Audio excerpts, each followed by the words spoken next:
1987년 1월에 미국에서 실제로 있었던 일인데 9살짜리 남자아이가 평소에 동네 형들이 휘발유에 불 붙이면서 노는 게 너무 신기한 거예요. 근데 형들이 안 끼워주죠. 너 어리니까 나중에 같이 놀자. 그런데 너무 하고 싶은 거예요.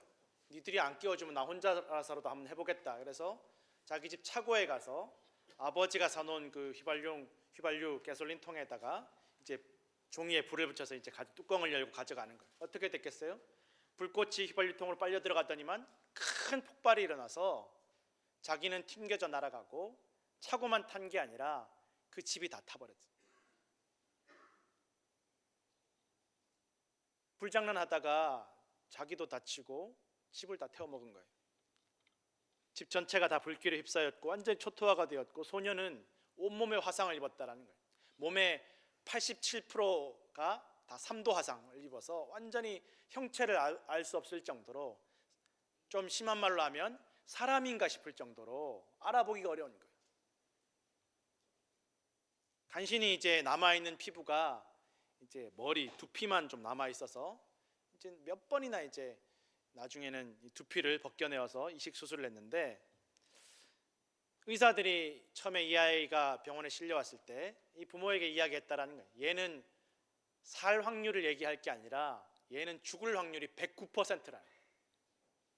100%도 아니고 109% 얘는 죽을 수밖에 없다라는 거예요. 이렇게 다치고 이렇게 화상 입어서는 도저히 살 수가 없다라는 거예요. 부모의 마음이 얼마나 무너졌겠어요. 아이가 간신히 이제 의식을 차리고 이제 진통제도 맞고 응급실에 의식을 차려서 엄마에게 물어보기를, 엄마 나 이제 죽는 거냐고. 근데 아이는 생각하기를 엄마가 힘내, 너 살 수 있어라고 대답해 줄 거라고 생각했는데, 따뜻하게 부드럽게 얘기해 줄 거라고 생각했는데 엄마가, 이 아이가 그렇게 대답했다는 거야. 엄마 나 죽냐고 물어보니까 차라리 죽는 게 낫겠냐? 그래, 죽고 싶으면 죽어도 돼. 그런데 그거 네가 선택하는 거야. 네가 선택하는 거야. 잔인하면서도 냉정하면서도 너무 엄하게 얘기하니까 아이가 괜히 막 오기가 생기더라는 거야. 두고 보자, 내가 살아서 어떻게 되나 하면 내가 보여주겠다고. 살고 싶은 생각이 들더라는 거야. 근데 살아야 되겠다. 내가 선택하는 거니까 내가 살 수 있을 거야. 난 살 거야. 앞으로 자기를 기다리는 게 어떤 고통인지 당장 내일 어떻게 될지 알지 못했지만 내가 오늘 기어이 살아야 되겠다라고 생각했다라는 것입니다. 그렇게 소녀는 수많은 치료를 받고 수술을 받으면서 많은 고비를 넘기면서 기적적으로, 의사들이 다 109% 죽을 확률이라고 이야기했지만 기적적으로 살아남았다라는 것입니다. 그렇게 살아남은 소년의 몸은 다 이제 흉측하게 만신창이가 된 몸으로 이제 집으로 왔다라는 거예요.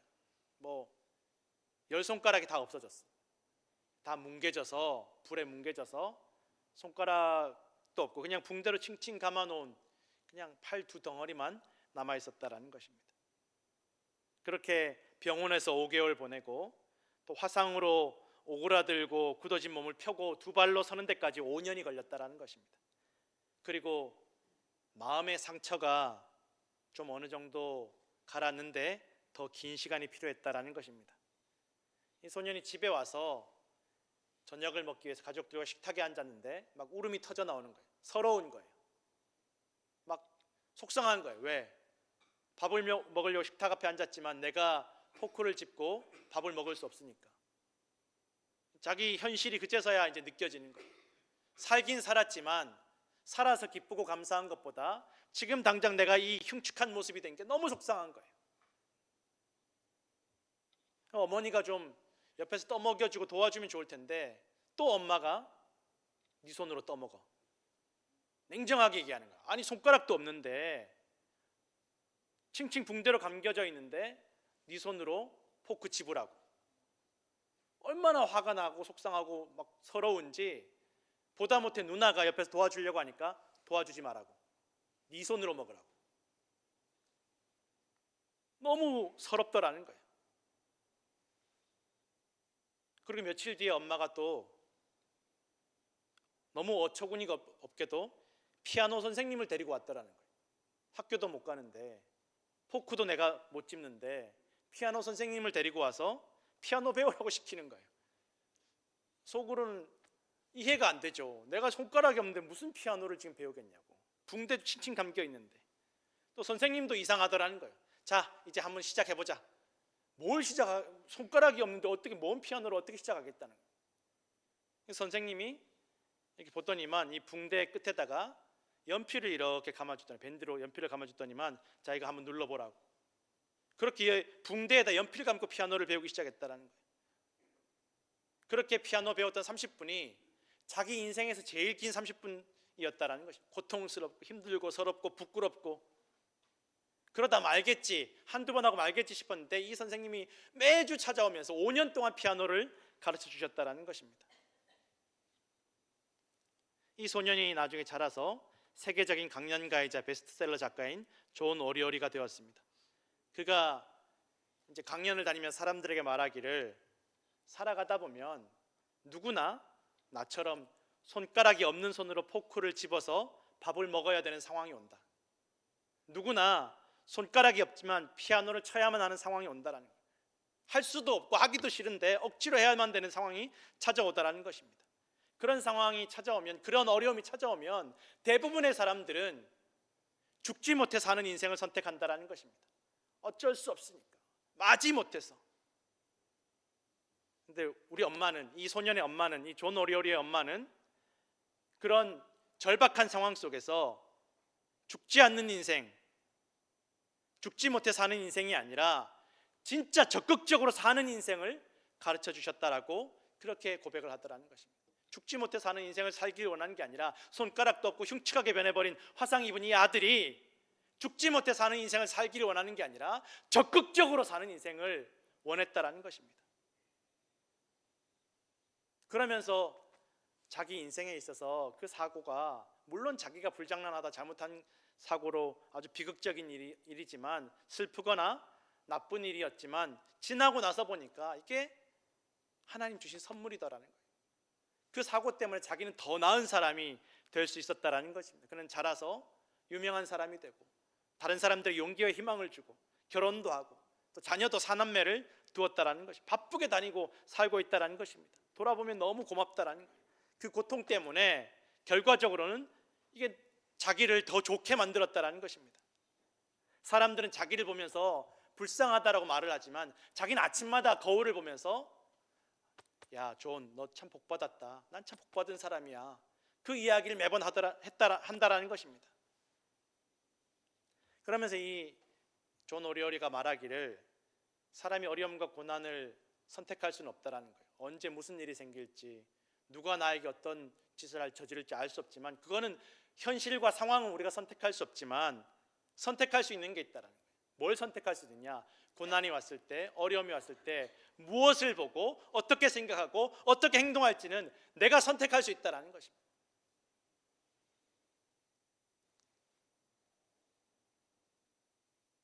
그리고 사람들이 나에게 수많은 이야기를 한다. 너 가능성이 있다, 가능성이 없다, 수많은 이야기를 하는데 어떤 이야기를 들을지도 내가 선택할 수 있다라는 거예요. 사람들은 좋은 이야기도 하고 나쁜 이야기도 하는데 어떤 이야기를 들을지, 어떤 이야기를 내 마음속에 남길지는 내가 선택할 수 있다라는 거예요.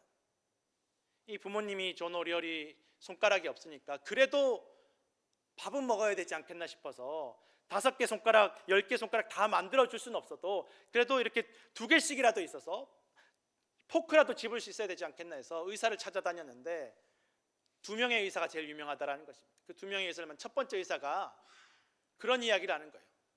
얘가 집에서 기르는 짐승이면 나는 총으로 쏴서 얘 고통을 덜어줬을 거라고. 부모가 충격을 먹는 거예요. 그리고 2번째 의사를 찾아가니까 이 2번째 의사가 이 아이 손을 꼭 잡으면서, 야, 너 이렇게 불구스름한 손이 너무 이쁘구나, 아름답다, 너 이태리의 노을처럼 이렇게 아름다운 손을 가지고 있냐? 내가 도와줄게, 힘내라. 이 이야기를 듣고 이 소년이 힘이 나고 위로가 되더라는 거예요. 첫 번째 의사 이야기 잊어버렸다라는 거예요. 안 좋게 이야기한 거, 희망이 없다라고 이야기한 거 잊어버렸다라는 거예요. 이 2번째 의사 좋게 이야기해주고 자기에 대해 긍정적인 이야기를 해준 그 말씀만 마음에 담고 자기가 살아야 되겠다라고 노력을 하기 시작했다라는 거예요. 여러분, 우리 주위에도 얼마든지 좋은 이야기 해주는 사람도 있고 안 좋은 이야기 해주는 사람, 너 왜 그러냐, 인생 왜 그러냐, 너 이제 끝났다, 희망 없다 라고 이야기하는 사람들이 있습니다. 또 한편으로는 할 수 있어, 너 잘 믿을 수 있어, 너 힘내 라고 이야기해 준 사람들이 있습니다. 여러분, 누구의 말을 듣는가는 우리 선택이라는 거예요. 욕하는 사람도 있고 칭찬하는 사람도 있습니다. 좋아해 준 사람, 싫어해 준 사람이 있습니다. 그렇게 몇 번이나 수술을 하면서 간신히 이 존이 펜을 잡을 수 있을 정도로 이제 손가락이 생겼다라는 거죠. 이 존이 결혼을 하고 아이를 낳고 이제 자녀를 기르면서 많은 것을 깨닫게 되었다라는 거예요. 야구 좋아하는 아들이 있었는데, 4명의 자식 중에 야구 좋아하는 아들이 있었는데, 야구 좋아하는 아들이 항상 야구장 갈 때 자꾸 이렇게 글러브를 챙겨 가더라는 거예요. 그리고 이 아버지 존은 짐이야, 그리고 너 그렇게 글러브 챙겨 갔다가 공 못 잡으면 실망하니까 챙겨 가지 마, 그 짐이야. 아들이 기어이 고집을 부려서 글러브를 챙겨 가더라는 거예요. 아버지가 얘기하기를, 얘야, 너 글러브 챙겨가서 그 글러브로 공 잡을 확률은 1000분의 1도 되지 않아. 기어이 그 아들이 공을 가져갔는데, 그날 그 아들이 그 글러브로 공을 잡은 거예요. 그 다음 해에 또 야구장을 가는데 또 글러브를 챙기길래, 야, 그런 일은 또 일어나지 않아, 야, 그런 일은 이제 없어, 그냥 포기해, 괜히 실망만 한다. 그런데 그 아들이 글러브를 가져갔는데 진짜 아버지 말대로, 이 존 오리어리의 말대로 공을 못 잡고 엉뚱한 사람이 공을 잡은 거예요. 그런데 그 공 잡은 사람이 이 존의 아들이 글러브를 가지고 있는 걸 보더니만 공을 던져주더라는 거예요. 야, 너 글러브 가져왔네, 이 공 너 가져라. 그거를 경험하고 나서 이 존이 깨닫기를, 야, 우리 아들이 되든 안 되든 이 글러브 준비 안 했으면 그런 기회조차 없었을 텐데. 희망이 없으면 성도 여러분, 미래도 없습니다. 많은 어른들은, 많은 성인들은 실망할까봐, 괜히 희망을 품었다가 기대했다가 실망할까봐 글러브를 가지고 가지 않는데, 이 아이는, 이 어린 아이는 희망을 붙잡고 포기하지 않고 글러브를 가지고 가서 희망을 미래로 실현시켜내더라는 것입니다. 사람들이 인생이란 경기장에서 희망이란 글러브는 어디에 처박아두고 현실적인 인생만 살아가려고 할 때가 많다라는 것입니다. 이 존은 항상 하나님께 감사한다라고 합니다. 그리고 주변의 모든 사람들에게 감사한다라는 것입니다. 자기를 포기하지 않고 죽지 못해 사는 인생이 아니라 적극적으로 사는 인생으로 길러주신 부모님께도 감사하고, 자기 때문에 부모님의 관심을 받지 못했던 형제들에게도 감사하고, 자기가 입원해 있을 때 또 피를 수혈해준 얼굴도 모르는 수많은 사람들에게 감사하고, 병원의 의사들도 감사하고, 병원 청소부들도 감사하다라고 이야기를 하는 것입니다. 온 세상이 나를 구해 주었다라고 감사하다라고 이야기를 하더라는 것입니다. 성도들, 우리가 만나는 상황들, 어려움들, 진짜 이 존 오리어리처럼 손가락이 없는데 포크를 집어야 되고 손가락이 없는데 피아노를 쳐야만 되는 상황이 찾아올 수 있습니다. 할 수도 없고 하기도 싫고 못하겠는데 해야만 되는 상황이 우리 앞에 던져질 수 있습니다. 그런 고난과 어려움이 찾아올 수 있습니다. 그러나 선택할 수 없는 상황일지라도 우리가 선택할 수 있는 것들이 분명히 있음을 여러분 기억하시기를 부탁을 드립니다. 무엇을 보느냐, 우리가 선택할 수 있습니다. 어떻게 생각하느냐, 우리가 선택할 수 있습니다. 또 다른 아들이, 큰 아들이 4살 때 이 존 오리어리 아빠가 화상 입은 그 상처를 보면서 이렇게 그런 이야기를 했다는, 아빠 배가 이렇게 빨갛고 울퉁불퉁한 게 마치 산마루 같네, 그런데 너무 멋있어 라고 이야기하더라는 거예요. 자기는 이게 부끄럽고 숨기고 싶고 고통스럽고 2번 다시 기억하고 싶지 않은 상처이고 아픔인데, 이 아이는 그거 보고 너무 멋있다라고 해주니까, 아, 내가 세상을 어떻게 보았나, 그동안 다른 사람들의 상처를 보면서, 다른 사람들의 그런 부끄러움을 보면서 나는 어떻게 말하고 어떻게 생각을 했는가를 다시 한번 돌아보게 되었다라는 거예요. 너 왜 그러냐, 그 상처가 뭐냐, 그 부끄러운 게 뭐냐라고 지적하고 슬퍼하지 않았냐는 것입니다. 오늘 본문에 우리가 읽었던 이 본문은 이스라엘 백성들이 나라가 완전히 이 바벨론에 의해서 멸망하고 다 왕족도 귀족도 다 포로로 잡혀가 있는 그 사람들에게 하나님께서 예레미야 선지자를 통해서 주시는 말씀이라는 것입니다. 그런데 포로로 잡혀갔으니까 나라가 망하고 성전도 불타고 이제 예배도 못하고 농사도 못 짓고 집도 잃어버리고 가족과 다 뿔뿔이 흩어졌으니까 이 포로로 잡혀간 사람들이 얼마나 마음이 절망적이겠습니까? 할 수 있는 게 없는 거예요. 하고 싶어도 농사를 짓고 싶어도 농사 질 땅이 없고 가정을 꾸리고 살고 싶어도 살 집이 없고 아무것도 할 수 없는데 하나님께서 이 29장에 뭐라고 말씀하시냐면 너 잡혀간 그 바벨론 땅에서 집 짓고 가정을 꾸리고 농사 짓고 잘 살으라고 말씀하시는 거예요. 납득도 안 되고 받아들이기도 어렵죠. 뭐가 있어야 하지요. 하나님 포로로 잡혀왔는데 나라도 망했는데 그리고 더 이 이스라엘 백성 포로로 잡혀간 유대인들이 받아들이기 어려운 말씀은 하나님께서 뭐라고 말씀하십니까? 오늘 너를 포로로 잡은 그 바벨론의 평안을 위해서 기도하라고 말씀하십니다. 우리나라 망하게 하고 다 불태우고 우리 친척들 다 죽이고 성전을 무너뜨린 이 바벨론의 평안을 위해서 기도하라니 말이 됩니까 이게? 차라리 바벨론이 빨리 멸망해서 우리가 돌아가도록 기도하라고 해야 되는데 바벨론의 평안을 위해서 기도하라고 말씀하고 있습니다. 그러면서 오늘 본문에 뭐라고 말씀하시냐면 속지 말라는 거예요. 이게 금방 지나갈 거다. 바벨론 빨리 망하고 너희 빨리 돌아갈 거다. 그런 말에 속지 말라는 거예요. 내가 전에 말하였지만 70년이 차야만 너희의 죄악으로 인해 우상숭배한 그 죄악으로 인해서 하나님의 은혜를 잊어버린 그 죄악 때문에 내가 포로 생활 그 70년이 차야만 돌아갈 것이다. 그러나 그 포로 생활 70년 동안 너희가 고통 가운데 좌절과 절망 가운데 지내지 말고 평안과 미래와 희망을 가지고 살아가기를 원한다라고 하나님께서 말씀하고 계신다라는 것입니다. 잘못한 것은 잘못한 것이고 또 너희가 치러야 될 그 죄값은 죄값이지만 그러나 그럼에도 불구하고 그 포로로 잡혀간 그 절망적인 상황 속에서도 평안과 미래와 희망을 누리기를 원하시는 것이 바로 하나님의 마음, 하나님의 사랑임을 여러분 기억하시기를 부탁을 드립니다. 옛날에 어떤 분이 그런 이야기를 하시더라고요. 어릴 때 큰 잘못을 해서 부모님에게 피가 나도록 회초리를 맞았대요. 너무 속도 상하고 이미 맞는 회초리 첫 번째 맞는 그 순간부터는 자기가 잘못한 건 생각나지 않고 부모님에 대한 원망만 막 솟구쳐 오르더라는 거예요.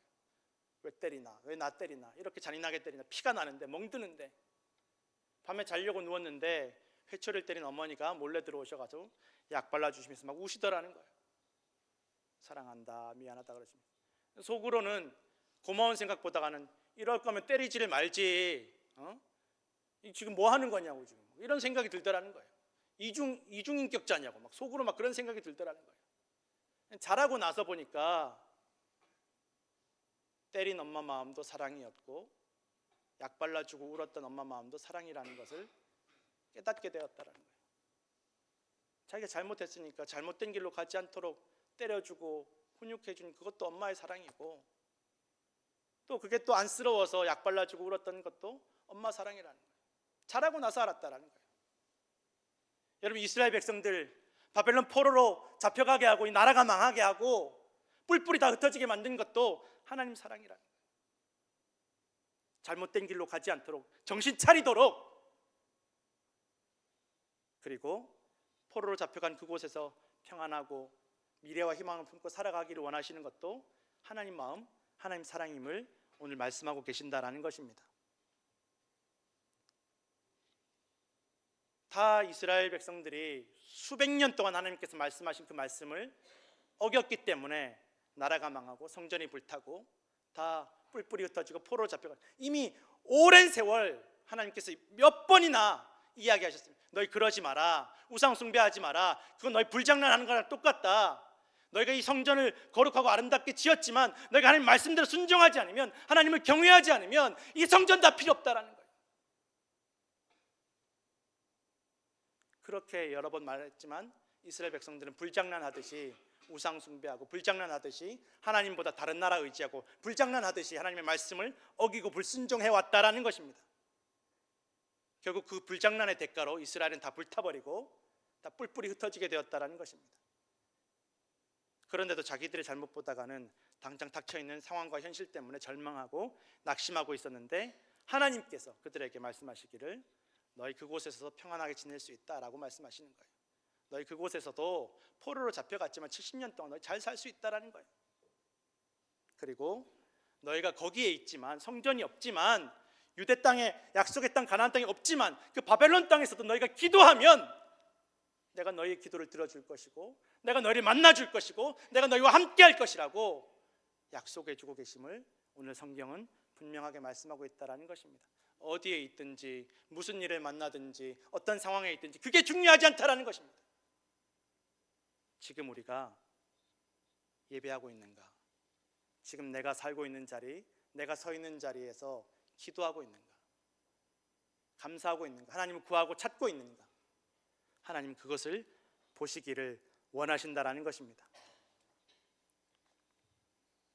성도 여러분, 예배가 바로 서면 언제 어디에 있을지라도 무슨 일을 만날지라도 우리의 삶에는 평안과 희망과 미래가 넘쳐나게 될 줄로 믿으시기 바랍니다.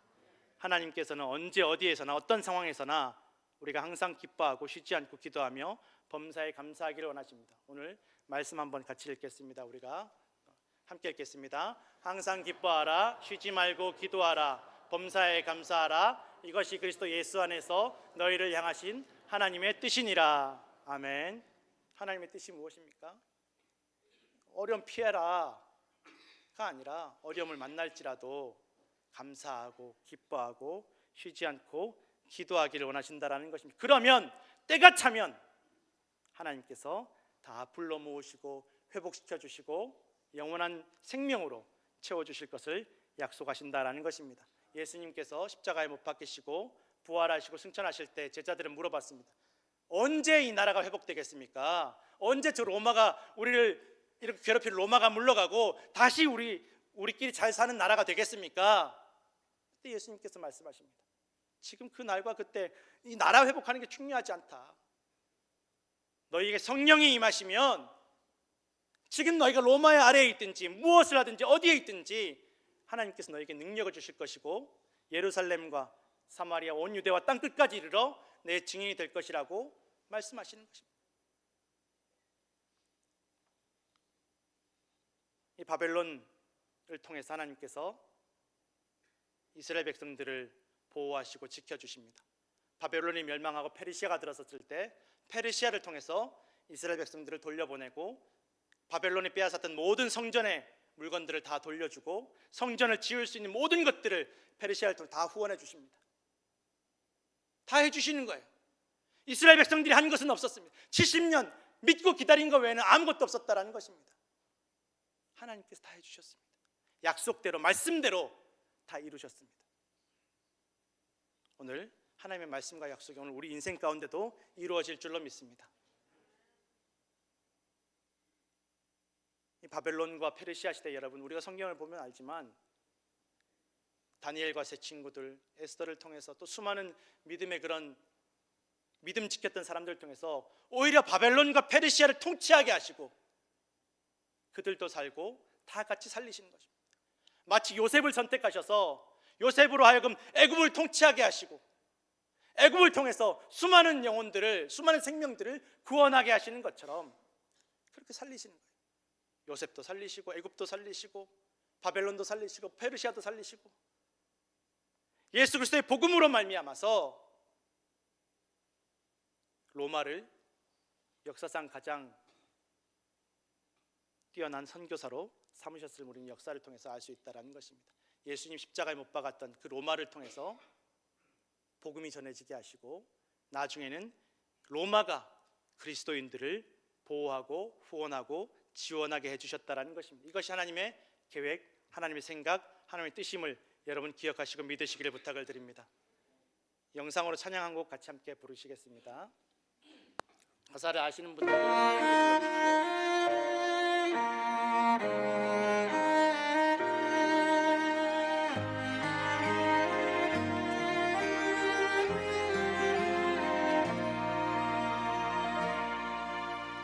나는 하나님을 예배하는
성도 여러분, 예배를 통해서 우리는 감당할 수 없는 현실과 고난 너머에 있는 하나님의 은혜와 사랑을 바라볼 수 있습니다. 재앙이 아니라 평안을 주시기를 원하시고 미래와 희망을 누리게 하시기를 원하시는 하나님의 사랑과 은혜를 예배 가운데 누리시기를 축원합니다. 예배를 통해서 우리는 우리에게 이미 주신 복을 깨닫고 감사하며 우리가 당한 고난을 선물로 바꾸시는 기적을 체험하시는 성도들 되시기를 간절히 축원합니다. 기도하겠습니다.